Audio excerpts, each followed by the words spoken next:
আমার বিশ্ব নবী জনাবে মুহাম্মদ রাসূলুল্লাহ সাল্লাল্লাহু তাআলা আলাইহি ওয়াসাল্লাম নবী আমার ইহুদের হাত দুখানা ধরে বলেন, ইহুদি ভাই আমার কলারটা তুমি ছেড়ে দাও, তুমি কেন কলার খানা ধরে আছো বলাও।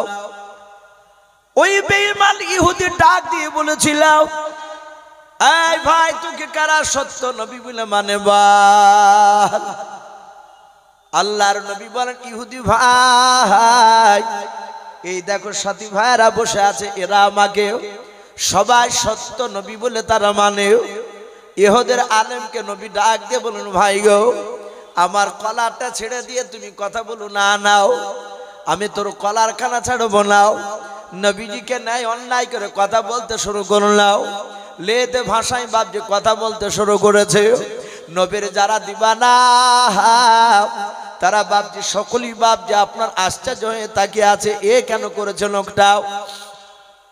আল্লাহর নবী বলেন, ভাই কি ব্যাপার আপনার, আমি কি অন্যায় করেছি, আপনি কেন আমার কলার খানা ধরেছেন বলাল। ইহুদি ডাক দিয়ে বলেছেন, তুই হচ্ছিস আমানতের খেয়ানতকারী, তুই মিথ্যাবাদী, তোর দাদা মিথ্যাবাদী, তোর আব্বা মিথ্যাবাদী, তোর 14 পুরুষ মিথ্যাবাদী। ওরে মুহাম্মদ সাল্লাল্লাহু তাআলা আলাইহি ওয়াসাল্লাম ও তো দুরূদ পড়ে নাই, ইহুদের আলেম ও দুরূদ পড়ে নাই। ডাক দিয়ে বলেছিল, তোকে যারা সত্য নবী বলে মানে তারাও মিথ্যাবাদী।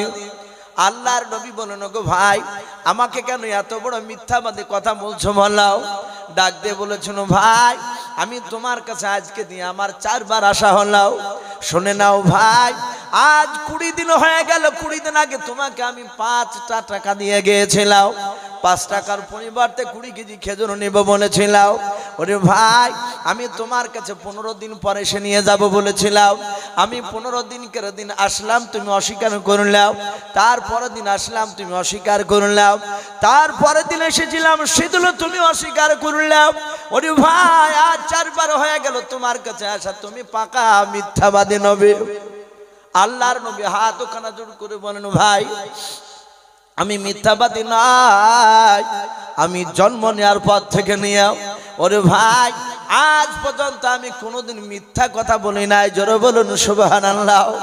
আমার মনে এমন একজন নবী বাবা, আমার বিশ্ব নবী হাসি মজাক করতে গিয়ে কোনোদিন মিথ্যা কথা বলেন না। আমরা অনেকই বাপ যে হাসতে হাসতে অনেক মিথ্যা কথা বলে দিই। আল্লাহর নবী বলেন, আমি মিথ্যা কথা বলি নাই ভাই। ওরে ভাই তোমাকে আমি চিনতে পেরেছি, তুমি ইহুদির বড় আলেম রাহাব। ইহুদির আলেম বলেছিল, ভাই হ্যাঁ আমি রাহাব। ডাক দিয়ে বিশ্ব নবী বলেন, ভাই তোমার মাত্র আমার কাছে আজকে 2 দিন হলো আসা। ওরে ভাই আজ 20 দিন নাই, তোমার গণনার মধ্যে তোমার ভুল রয়েছে, তুমি আমার কাছে আজকে 10 দিন হতে চলতেছে, এখনো 10 দিন পার হয় নাই। ওরে ভাই তুমি অন্যায় করেছো ভাই, তোমার গণনার মধ্যে ভুল রয়েছে, আমার কারণে অন্যায় করে কথা বলো না। কিন্তু ইহুদির আলেম বাপজি যত নবী বারণ করে তত ইহুদের আলেমটা বাপজি পিকআপ নিয়ে নবীকে বাপজি অন্যায় করে কথা বলছে। কিন্তু আদত বাবা ইহুদের আলেম পরীক্ষা নিতে এসেছে নবীকে আমার, সে দেখবে ইনি সত্যিকারী নবীর রসুলকে নাও। ওই দিকে ওমর নবীজির চেহারার দিকে বাপজি চেয়েছে, বাপজি অবাক হয়ে আছে। আমার বিশ্ব নবীর দরবারে ওমর দাঁড়িয়ে থাকতেন ঈমান আনার পরে। আল্লাহর নবী অনেকগুলো সাহাবারা বাপজি নবীকে নিয়ে বক্তব্য রাখতেন, নবী সাহাবাদের সামনে আলোচনা করতেন। হযরত ওমরকে নবী মাঝে মাঝে বলতেন, ওমর ওরে ওমর আমি অনেক সাহাবার চাউনি দেখেছি আমার দিকে চেয়ে থাকে, ওরে ওমর আর তুমি আমার দিকে চেয়ে থাকো একেবারে আলাদা। ওমর তুমি অমন করে কেন আমার দিকে চেয়েছে, 2 চোখের কোনা দিয়ে কেন তুমি পানি গড়াও। ওরে ওমর তুমি কেন কাঁদো বলাও। হযরত আমিরুল মুমিনিন ওমর ইবনুল খাত্তাব রাদিয়াল্লাহু তাআলা আনহর কাছে হাত ওখানে এইভাবে জোড় করতেন। আল্লাহর নবীকে কেঁদে কেঁদে বলতেন, হুজুর গো আমি আপনার দরবারে যখন থাকি, আপনার দিকে যখন তাকাই, ও নবী যে আমার অন্য দিকে তাকাতে মন চাই না।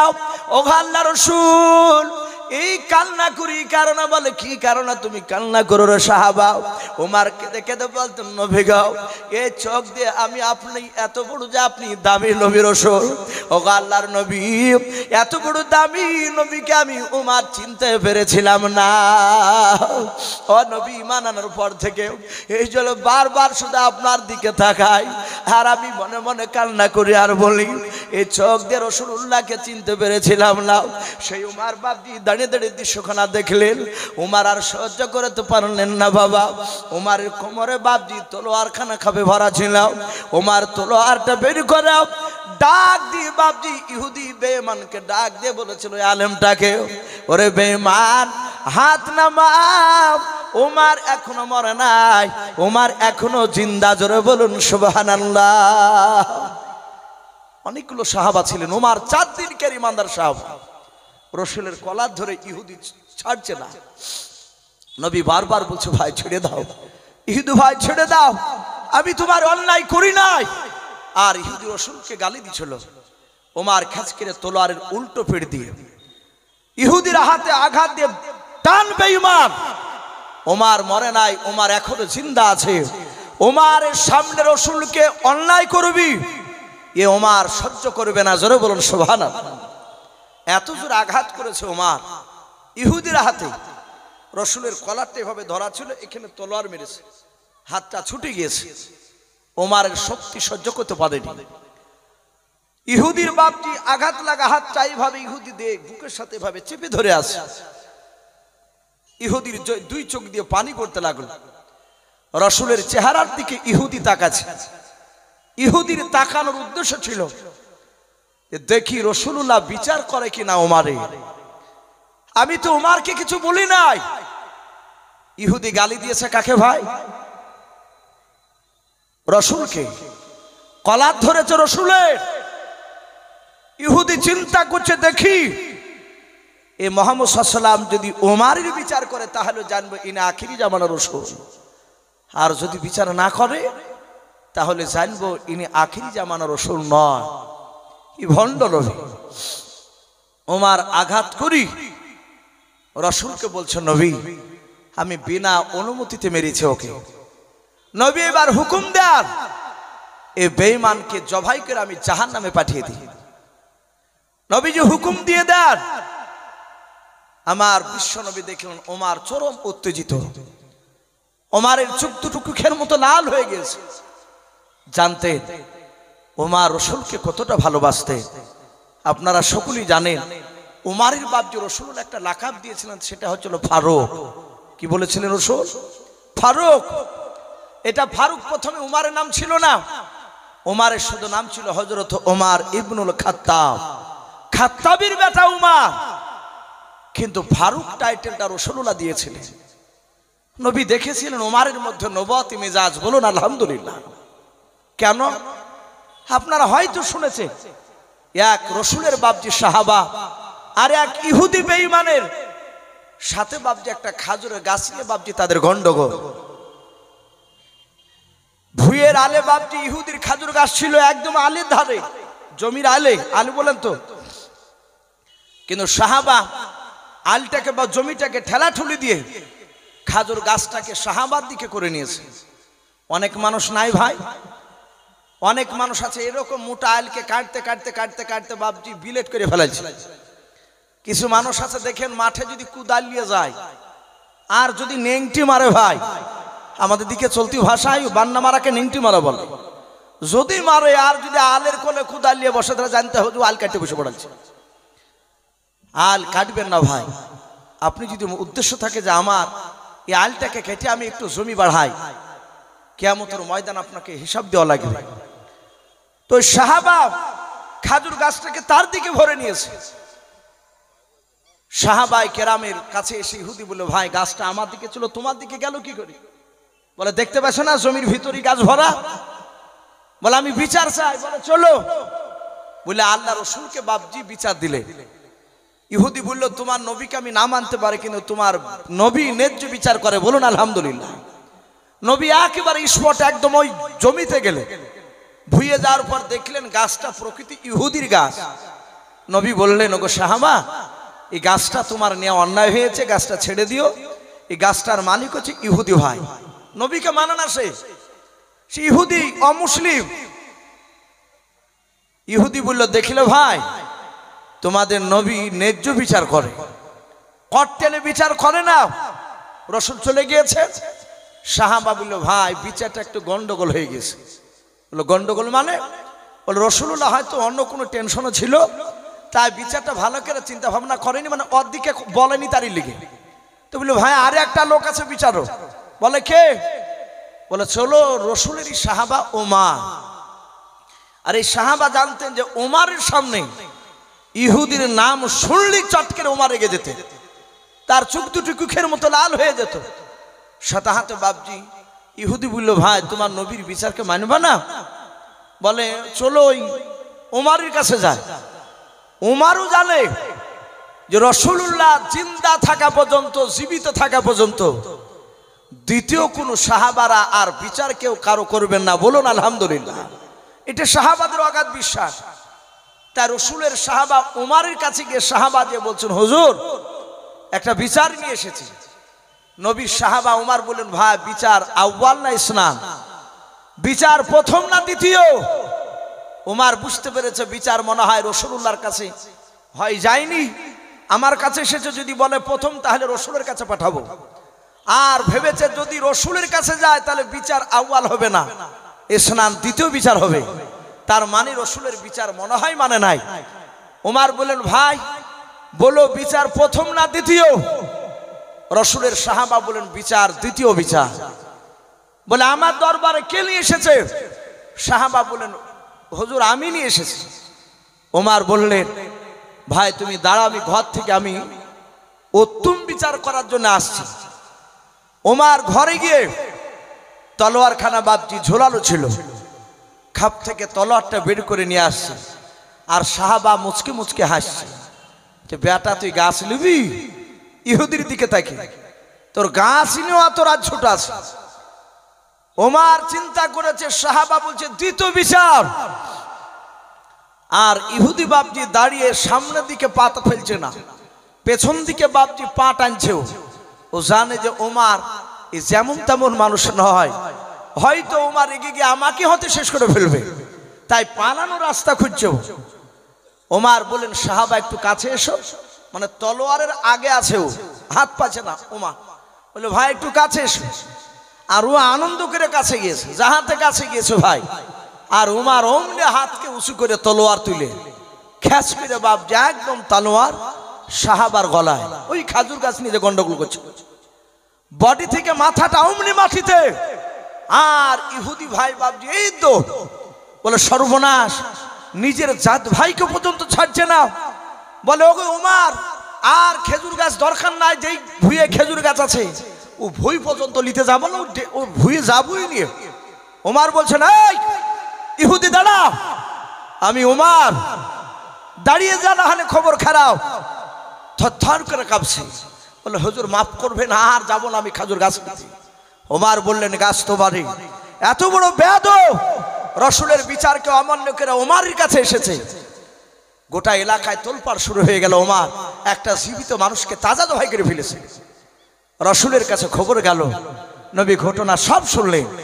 বিশ্ব রসুল আমার মুচকে মুচকে হাসতে হাসতে বললেন, আজ থেকে শুধু ওমরকে ওমর বলবা না, আজ থেকে ওমর ওমরে ফারুক রাদিয়াল্লাহু তাআলা আনহু। বলুন আলহামদুলিল্লাহ। ওমর হক আর বাতিলের মধ্যে পার্থক্যকারী সেই ওমর দাঁড়িয়ে বলছেন, গো রাসূল, হুকুম দেন একে জবাই করে জাহান্নামে পাঠিয়ে দিন। আমার বিশ্ব নবী জনাবে মুহাম্মদ রাসূলুল্লাহ সাল্লাল্লাহু তাআলা আলাইহি ওয়াসাল্লাম নবী আমার ওমরকে ডাক দিয়ে বলেন, ওমর তুমি বসে যাও। আল্লাহ রাসূলের জবান দিয়ে যখন বসার কথা বলেছেন সাহাবা, ওমর বাপজির সাথে বাপজি আপনারা বসে পড়লেন। কারণ সাহাবারা নবীকে এত ভালোবাসতেন বাবা। সামি'না ওয়া আতা'না, রাসূলের কথা সাহাবারা শুনতেন আর সাথে বাবা আমল করতে লাগতেন। বলুন সুবহানাল্লাহ। আল্লাহ রাসূলের সাহাবা ওমর বাপজি বসে গিয়েছেন। আল্লাহর নবী ডাক দিয়ে বলেন, ওমর তাড়াতাড়ি বলো ওমর ইহুদি তোমার কলা ধরে চলো না আমার কলা ধরে চলো বলো। ওমর বুঝতে পেরেছেন আমার অন্যায় হয়ে গিয়েছে, আল্লাহর নবী আমাকে বসতে বললেন, তারপরে কলা ধরার কথা জিজ্ঞাসা করলেন। ওমর আর থাকতে পারে নাই, ওমর কাঁদতে লাগলেন। আল্লাহর নবী বলেন ওমর তাড়াতাড়ি বলাও তোমার কলা ধরে চলো ইহুদি না আমার ধরে চলো বলাও। আল্লাহর নবীর সাহাবা ওমর বলেন হুজুর ইহুদি আমার কলা ধরে নাই আপনার কলা ধরে চলো। আর ইহুদি ভাই এইভাবে বাপজি আঘাত লাগা হাতখানা নিয়াও, বুকের সাথে বাপজি জোরে ধরে নিয়াও। আমার বিশ্ব নবীজির বাপজি চরিত্রখানা কথাগুলো বাপজি শুনছিলেন। আল্লাহর নবী বলেন ওমর আমার কলা ধরে চলো ইহুদি তুমি বললে বলে হ্যাঁ।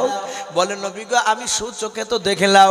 আল্লাহর নবী বলেন হ্যাঁ হ্যাঁ আমার কলা ধরে চলো তোমার কলা ধরে নাই। ওরে আমার ওমর বলো আমি বিশ্ব নবী কি তোমাকে মারতে হুকুম দিয়েছিলাম বলো। হযরত ওমর ডাক দিয়ে বলো হুজুর না। বলে ওমর তুমি কেন মারিলা, আমার বিনা অনুমতিতে তুমি কেন মারনে বলো। হযরত ওমর কাঁদা আর বলো নবী গো মাত্র 4 দিন হলো কলমা পড়া আপনার দরবারে, আমার 4 দিন হয়েছে ঈমান আনা। ওগো আল্লাহর নবী শুনে না, আল্লাহর নবী গো আমি 4 দিনে যে আপনাকে চিনতে পেরেছে, আপনাকে আমি বুঝতে পেরেছি নবী। সারা পৃথিবীর মানুষ যদি একদিকে হয়ে যায় আর আমি ওমর অন্যদিকে যদি হয়ে যায়, সারা পৃথিবীর মানুষরা যদি আপনাকে খারাপ বলে নবী গো আমি ওমর কখনোই বিশ্বাস করব না। বলুন সুবহানাল্লাহ। ওগো আল্লাহর নবী আপনাকে অন্যায় করে কথা বলছিল, ওদের আলেমটা আমি সহ্য করতে না পেরে আমি আঘাত করে দিয়েছি। আল্লাহ রাসূল ডাক দিয়ে বললেন ওমর আমি বিশ্ব নবী পয়গম্বর আমি তোমাকে হুকুম দিলাম। ওরে আমার ওমর এখন এই মুহূর্তে তুমি ইহুদের হাত ওখানা ধরে তুমি ক্ষমা চেয়ে নাও। হযরত ওমর ফারুক রাদিয়াল্লাহু তাআলা আনহু আর দেরি করলেন না, নবী আবার হুকুম করা সারাও যাহাতে হুকুম করেছেন। আর সাতাত বাবজি ওমর ইহুদের হাত ওখানা জোরে ধরে ডাক দিয়ে বলেন ইহুদি ভাই শুনে নাও ওমর কোনো বাতিলের কাছে মাথা নত করা বান্দা নাই। বলুন সুবহানাল্লাহ। ওমর ডাক দিয়ে বলেছিলেন ভাই রে ওমর কোনো বাতিলের কাছে মাথা নত করা বান্দা নাই, কিন্তু পরিস্থিতি আলাদা হয়ে গিয়েছে। সারা পৃথিবীর রাসূলুল্লাহ তোমার হাত ওখানে ধরে ক্ষমা চাইতে বলেছো ভাই, তাই তোমার কাছে আমি ক্ষমা চাই, তুমি আমাকে ক্ষমা করে দাও। ইহুদি ইশারা করে ক্ষমা করে দিলাম। আল্লাহর নবী জনাবে মুহাম্মদুর রাসূলুল্লাহ সাল্লাল্লাহু তাআলা আলাইহি ওয়াসাল্লাম নবী দরদি নবী আমার উসমান গনি রাদিয়াল্লাহু তাআলা আনহুকে ডাক দিয়ে বলেন উসমান ও আমার জামাই সাহাবা তুমি আর দাঁড়িয়ে থেকো না, যা তোমার বাগান থেকে তুমি 25 কেজি খেজুর নিয়ে চলে এসো। আল্লাহর নবীর সাহাবা উসমান গনি রাদিয়াল্লাহু তাআলা আনহু 25 কেজি খেজুর নিয়ে এসে আল্লাহর নবীর কাছে এসে বলছেন ইয়া রাসূলুল্লাহ ইয়া হাবিবাল্লাহ এই দেখেন 25 কেজি খেজুর নিয়ে এসেছে আমার বাগানের। আল্লাহর রাসূল ডাক দিয়ে বলেন ওরে সাহাবা আলী উসমান তুমি 20 কেজি খেজুর আলাদা করে বের করাও, 5 কেজি খেজুর বের করে নাও। উসমান গনি আলী রাদিয়াল্লাহু তাআলা আনহু আজমাইন ওনারা দুজনাই বাবজি খেজুরগুলোকে ভাগ করলেন। আল্লাহর নবী 20 কেজি খেজুরের ব্যাগটা হাতে করে নেওয়ার পর ইহুদিকে ডাক দিয়ে বলেন ইহুদি ভাই হাত ওখানা বিশ্ব নবীজি জোরে ধরলেন। ইহুদি জোরে ধরার পর আল্লাহর নবী যে হাওমা করে কাঁদছেন আর বলছেন ওদে ভাই নাও তোমার 5 টাকার পরিবর্তে তুমি 20 কেজি খেজুর নিয়ে নাও। ওরে আমার ইহুদি ভাই শুনে নাও আমি জীবনে মিথ্যা কথা বলি নাই, আমি শুনে নাও আমানতের খেয়ানত করি নাই। ও ভাই তোমার গুণের মধ্যে ভুল রয়েছে, তুমি বাড়িতে গিয়ে ঠান্ডা মাথায় তুমি চিন্তা ভাবনা করে গুনবা। দেখবা আজকে 10 দিন হতে চললাম এখনো 10 দিন পার হয় নাই, তোমার কথা অনুযায়ী এখনো 5 দিন বাকি আছে ভাই। ওরে ভাই নাও তোমার 5 টাকার বিনিময়ে 20 কেজি খেজুর নিয়ে নাও। ইহুদের আলেমটা 20 কেজি খেজুরের ব্যাগটা ধরে নিলাম। আমার বিশ্বনবী আবার ডাক দিয়ে বলেন ইহুদি ভাই আমার ওমর যে বিনা অনুমতিতে তোমাকে আঘাত করেছিল তুমি যে কষ্ট পেয়েছো বলে হ্যাঁ। ওরে আমার ইহুদি ভাই আমি ওমরের হয়ে আবার দ্বিতীয়বার আমি তোমার কাছে ক্ষমা চাই। জোরে বলুন সুবহানাল্লাহ। ইহুদি আশ্চর্য হয়ে যাচ্ছে, যত নবীর কথা শুনছে তত অবাক। ইহুদি নবীর চেহারার দিকে চেয়ে আছে, আর খাজুরের ব্যাগ থাকতে বাপ যেভাবে হাত নিয়ে আছে, নবীর চেহারার দিকে চেয়েছে। বাপজি চিন্তা করেছে, আরে এত দামি নবী, আল্লাহর নবী যে হাত ওখানার জন্য ধরে বলেন, ভাই আমি ওমারের হয়ে ক্ষমা চাই, তুমি ক্ষমা দিয়ে দাও। আবার ওরে ভাই ইহুদি, এই না 5 কেজি খেজুর আরো বেশি তুমি নিয়ে না। বলে কেন? বলে তোমাকে যে আঘাত করেছে তুমি কষ্ট পেয়েছো, ব্যথা পেয়েছো, এর বিনিময়ে আমি মুহাম্মদ সাল্লাল্লাহু আলাইহি ওয়াসাল্লাম আরো 5 কেজি খেজুর দিয়ে নিলাম। ইহুদি আর সহ্য করতে পারলো না বাবা, ধৈর্যের বাঁধা ধরে রাখতে পারলেন না, হাওমা করে বাবা নবীর পা দোকানা জোরে ধরে কাঁদতে কাঁদতে বললেন, ওগো আল্লাহর নবী,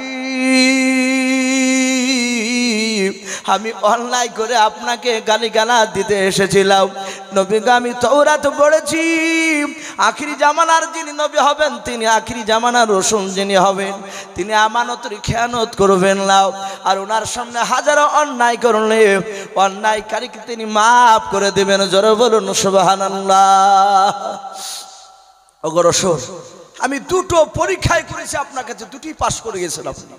রাসূল, আর আপনার দরবার থেকে আমি বাড়ি ফিরে যাব না, বাকি জীবনটা আপনার পায়ের তলে আমি খিদমত করে কাটাতে চাই। বলুন সুবহানাল্লাহ।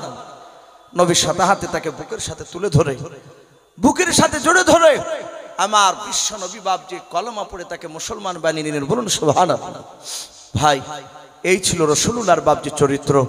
আমরা একবার সকলে দুরূদ ইব্রাহিমটা পড়ি, আল্লাহুম্মা সাল্লি আলা মুহাম্মাদি ওয়া আলা আলি মুহাম্মাদ কামা সাল্লাইতা আলা ইব্রাহিম ওয়া আলা আলি ইব্রাহিম ইন্নাকা হামিদুম মাজিদ। আল্লাহুম্মা বারিক আলা মুহাম্মাদি ওয়া আলা আলি মুহাম্মাদ কামা বারাকতা আলা ইব্রাহিম ওয়া আলা আলি ইব্রাহিম ইন্নাকা হামিদুম মাজিদ। ভাই, একটু সকলে চুপচাপ বসে না থেকে 2 মিনিট মতো একটু জিকির করে লা ইলাহা লা ইলাহা ইল্লাল্লাহ, লা ইলাহা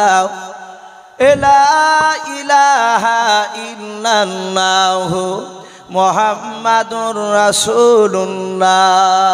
ভাই, একটা এলান ছিল, ভলান্টিয়ার্স ভাইদের উদ্দেশ্যে বলছিলাম, একটু মন দিবেন। ভলান্টিয়ার্স ভাই যারা আছেন, পাগড়ি প্রদান হবে, কাজেই জায়গা যেগুলো খালি আছে সামনে চেয়ার রাস্তা রেখে বিছিয়ে দিন, বিছাতে দেরি করবেন না, এখনই বিছিয়ে দিন। আর যে সমস্ত ছাত্রদের পাগড়ি প্রদান হবে তারা দেরি না করে খুব তাড়াতাড়ি স্টেজে চলে আসবে। তো ভাই, আমি বলছিলাম আমার সেই রাসূল যে উম্মতদেরকে যে বাপজি ভালোবাসতে নবী সাহাবাদের দিকে চেয়েছে কাঁদছিলে, আমাদের সেই রাসূল বাপজি আমরা সকলেই জানি মদিনাতুল মানুওয়ারায়, রওজাতুল মানুওয়ারা সবুজ গম্বুজের তলে রাসূল শুয়ে আছেন কি শুয়ে নাই কথা বলে? নবী আমার ওখানে জিন্দা শুয়ে আছে। আমাদের আকীদা, কোন নবী রাসূল তারা ইন্তেকাল করার পর কোনদিন তারা আপনার পচে সরে যায় নাই। বলুন আলহামদুলিল্লাহ। আমাদের আকীদা, উলামায়ে দেওবন্দের আকীদা যে নবী রাসূলরা তারা কবরে জিন্দা থাকে। বলুন সুবহানাল্লাহ। ভাই, নবী আমার এখনো কাঁদছে। নবী দুনিয়ার বুকে জিন্দা অবস্থাতেও বাপজি কেঁদেছিলেন 23 বছর ধরে। বলুন আলহামদুলিল্লাহ। ক বছর ভাই? 23 বছর। আমরা সকলেই জানি রাসূলুল্লাহ টোটাল বেঁচে ছিলেন 63 বছর। নবী 40 বছরের আগ থেকে নিয়ে 40 বছর পর্যন্ত কাউকে নামাজের জন্য ডাকে নাই। ডেকেছিলেন কথা বলে? নবী ডাকেন নাই। কিন্তু 40 বছর বয়সে যখন কোরআন নাজিল হলো, এই 40 থেকে নিয়ে বাপজি ইন্তেকাল করা 63 বছর পর্যন্ত, তার মানে মাথার বয়সগুলো হচ্ছে 23 বছর। আমার বিশ্বনবী মানুষের দ্বারে দ্বারে কেঁদেছে শুধু এই উম্মতি মুহাম্মদের জন্য, যে তারা জাহান্নাম থেকে তারা কিভাবে জান্নাতে যাবে। এর বাইরে রাসূলুল্লাহর কোনো উদ্দেশ্য ছিল না। ছিল ভাই? নবী জমির জন্য কেঁদেছে? নবী জমির জন্য মার খায় নাই, কোনো নারীর জন্য মার খায় নাই। নবী শুধু মার খেয়েছে আমার পথ হারা উম্মতেরা তারা কিভাবে আল্লাহকে চিনতে পারবে। রাসূল প্রতিটা মানুষের দ্বারে দ্বারে গিয়েছে। আপনারা সকলেই জানেন আমার বিশ্বনবী জিন্দা অবস্থায় আজ যেমন আপনারা বসে আমার চেহারার দিকে চেয়ে আছেন, দেখি ইসু ভাই কি বলে একটু শুনবো। আমার বিশ্বনবী কথা বলতেন, সাহাবারা চাতক পাখি না চেয়ে চেয়ে কথাগুলো শুনতেন। তারা তো ডাইরেক্ট নবীকে দেখেছিলেন, তারা জানতেন নবীর চেহারার দিকে যত মহব্বতে তাকানো যায় তার তত জীবনের গুনাহগুলো মাফ হয়ে যায়। বলুন আলহামদুলিল্লাহ। এটা সাহাবারা জানতেন। তাই সাহাবারা বাপজি তাকিয়ে আছেন। রাসূল আমার মসজিদে নববীতে সাহাবাদের সাথে বক্তব্য দিতে দিতে হঠাৎ করে নবী আর সাহাবাদের দিকে তাকালেন না, একেবারে এইভাবে ওপর দিকে আসমানের দিকে তাকাতে লাগলেন। আমি যদি এইভাবে তাকাই বেশ কয়েক মিনিট ধরে আপনারা চিন্তিত হবেন তো, কি ব্যাপার ইসু ভাই কথা বলছিল নিচের দিকে তাকিয়ে, আবার ওপর দিকে ডাইরেক্ট ফাইরেক্ট হয়ে গেল নাকি, না ব্যাপারটা কি, নিচু দিকে তাকাই না কেন? সাহাবারা বলেন আমরা দেখলাম নবী এইভাবে তাকাতে শুরু করলেন। প্রথমকার আসমান থেকে বাপজি সম্রাট জিবরিল আলাইহিস সালাম আল্লাহ রাসূলকে বাপজি ডাকছে, আসসালামু আলাইকা ইয়া রাসূলুল্লাহ। আল্লাহ রাসূল সালামের উত্তর দিয়ে দেখছেন জিবরিল আলাইহিস সালাম। সাহাবারা বললেন আমরা কেউ কথা বলি নাই, সবাই মিলে চুপচাপ নবীর চাউনির দিকে তাকাচ্ছিলাম অপর দিকে, কিন্তু আমরা কাউকে দেখতে পাচ্ছিলাম না। আমরা ফেরেশতাকে দেখতে পাই ভাই কথা বলে, আমরা ফেরেশতাকে দেখতে পাই নাই। আপনারা যে ফেরেশতাকে দেখতে পাবেন না এটাও কথা নয়। প্রকৃতি যদি সেই আল্লাহওয়ালা হওয়া যায় ফেরেশতাকে আপনি আমিও দেখতে পারি, কিন্তু আমরা সেই রকম যোগ্যতা হাসিল এখনো করতে পারিনি। সাহাবারা বলেন আমরা কেউ দেখতে পাচ্ছিলাম না, রাসূল কথা বলছিলেন ওটা শুনছিলাম। আমার বিশ্বনবী তাকে বললেন, ওগো জিবরিল ভাই কি ব্যাপার, তুমি আমাকে প্রথম আসমান থেকে ডাকছো কেন বলো? জিবরিল আলাইহিস সালাম ডাক দিয়ে বলেছিলেন নবী গো আপনি আমার ডান হাতের দিকে তাকান। আল্লাহর নবী জনাবে মুহাম্মদ রাসূলুল্লাহ সাল্লাল্লাহু তাআলা আলাইহি ওয়াসাল্লাম নবী আমার তাকে বললেন জিবরিল ভাই আমি তোমার ডান হাতগুলো দেখতে পাচ্ছি। বলাও ডান হাতের দিকে আমি তাকে দেখতে পাচ্ছি। জিবরিল আলাইহিস সালাম নবীকে আস্তে করে বললেন হুজুর আপনি বলুন আমার হাতের ভিতরে কি দেখতে পান? বলে আপনার হাতের ভিতরে ঘরের দরজার ছবি দেখতে পাই। জিবরিল আলাইহিস সালাম বলে নবী আপনি তাকে দেখুন কটা দরজা দেখতে পাচ্ছেন? নবী আমার মসজিদে নববী থেকে তাকে দেখতে লাগলেন। আমার বিশ্বদরদী নবী আমার গনে গনে বলেন জিবরিল ভাই 7টা ঘরের দরজার ছবি দেখতে পাওয়া যায়। জিবরিল বলে নবী গো জান্নাত কটা? বলে জান্নাত হচ্ছে 8টা। বলে জাহান্নাম কটা? বলে জাহান্নাম হচ্ছে 7টা।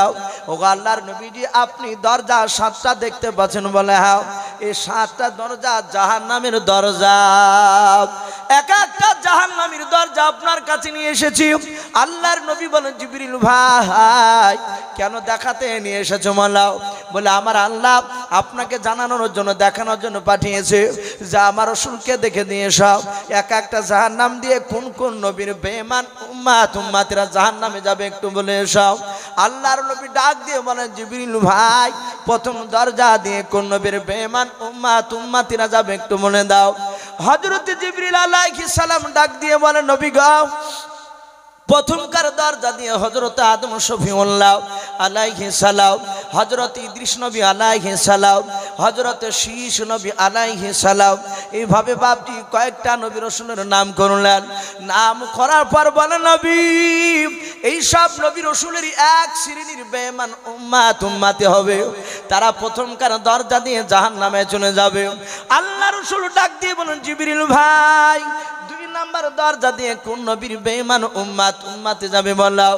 আল্লাহর নবীজির কাছে জিবরিল আলাইহিস সালাম বলেন হুজুর এই দ্বিতীয় দরজা দিয়ে হযরত নূহ নবী পয়গম্বর আলাইহিস সালাম, হযরত মুসা নবী পয়গম্বর আলাইহিস সালাম, হযরত ইব্রাহিম খলিলুল্লাহ আলাইহিস সালাম, এভাবে আরো কয়েকটা নবী রাসূলের নাম করলেন।